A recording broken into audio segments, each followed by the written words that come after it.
this evening.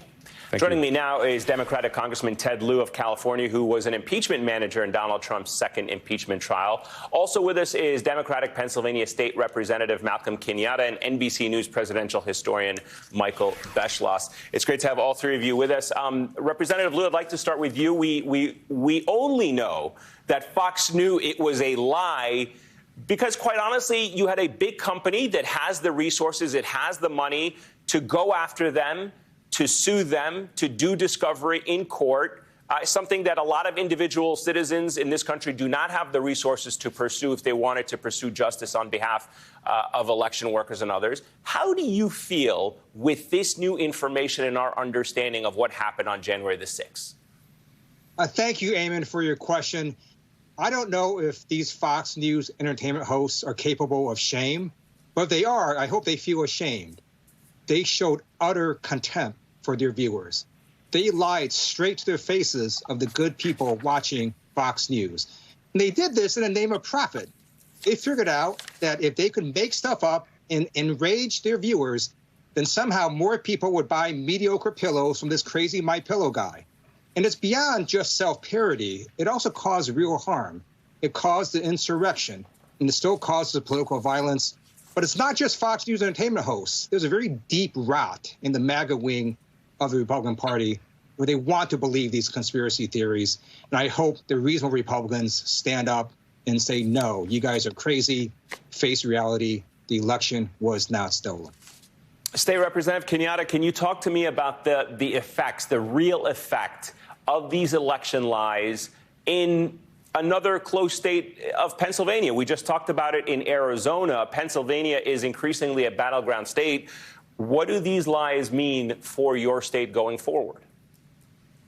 Yeah, thanks, Eamon. And I think a part of the challenge is these lies have served as the underpinning of a long-held Republican goal to make it as difficult as possible for people who they don't think are going to vote for them to engage in the political process. We've dealt with constitutional amendments to have some of the most outrageous voter ID in the entire nation. They want to put the Republican Auditor General in charge of auditing all future statewide elections. He himself, another person who, has played and dabbled in election denialism.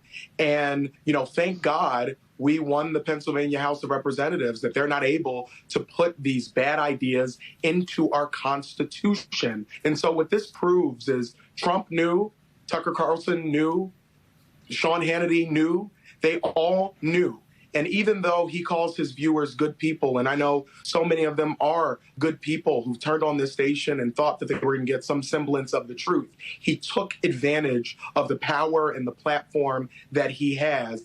And they've continued those lies, not just about our election, but about trans people, about our schools, on and on and on. They found a formula. Michael Beschloss, a free press, a free media is a bedrock cornerstone of our society, but it feels like we are in uncharted territory with this right-wing media ecosystem, its financial incentives, the model on which it is predicated. Can this ever be put back into a bottle when you have a so-called news organization, which I personally don't believe it is, so in bed with the government, certainly a specific party? And particularly in this case, we've now got the receipts, Eamon and my fellow panelists. Here's a case where we now know that executives at Fox knew that Joe Biden had won the election, yet something else appeared on the screen at Fox and was giving misinformation to an awful lot of Americans. If you want to break American democracy, the quickest way of doing it is to undermine confidence in elections. There's two ways you can do that.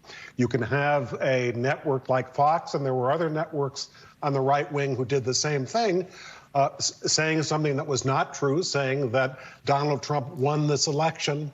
That's something that's against the most basic ideas of American democracy.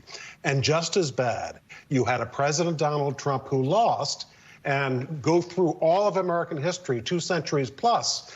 Other presidents lost their jobs. Herbert Hoover did, and Gerald Ford did, and Jimmy Carter did.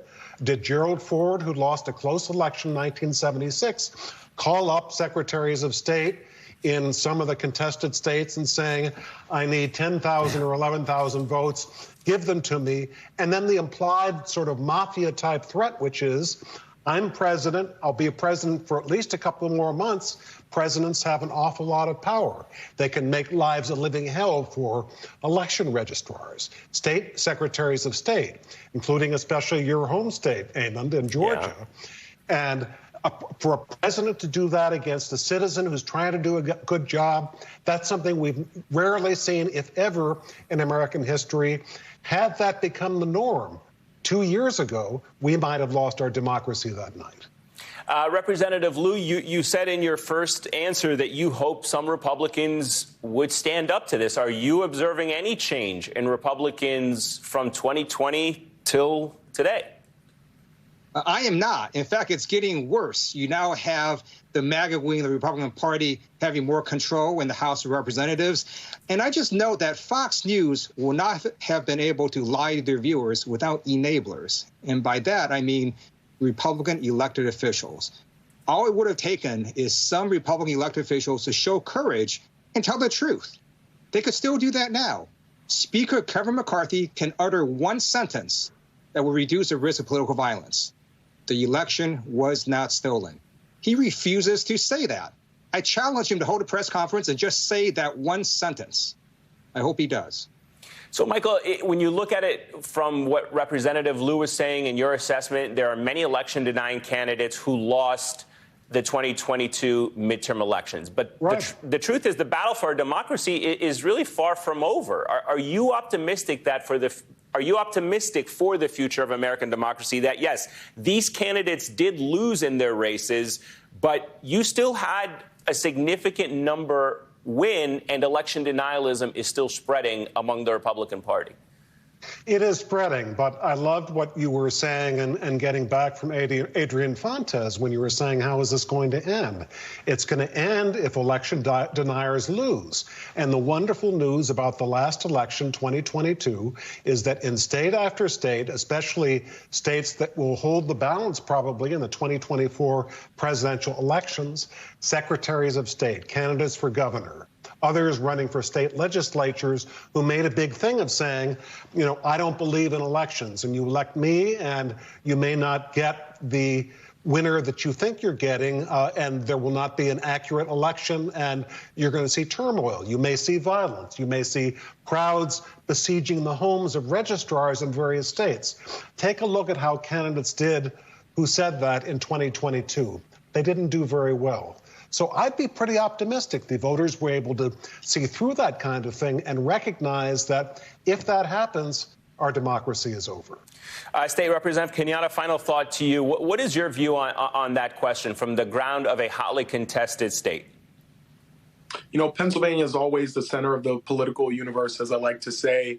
And I will tell you what troubles me and what also gives me hope, as Michael said, is that at the core of this lie was this attempt to make people distrust their neighbors. These are the people who actually conduct our elections. You know, your local neighbor who gets up at 5, 6 o'clock in the morning, sets up the table, and irrespective of your political views or party, signs you in, gets you in the booth, and allows your voice to be heard.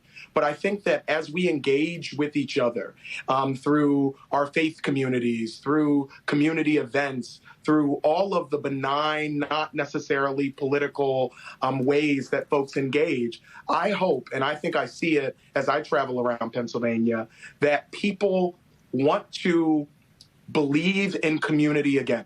They want to have strong communities. And that starts with trusting our elections and trusting the people who step up and in almost all cases volunteer to do their civic duty and play their role in sitting at the table for hours on end and allowing our democracy to move forward. State Representative Malcolm Kenyatta, Congressman Ted Lieu, historian Michael Beschloss. Gentlemen, thank you very much for joining us tonight. I greatly appreciate your time.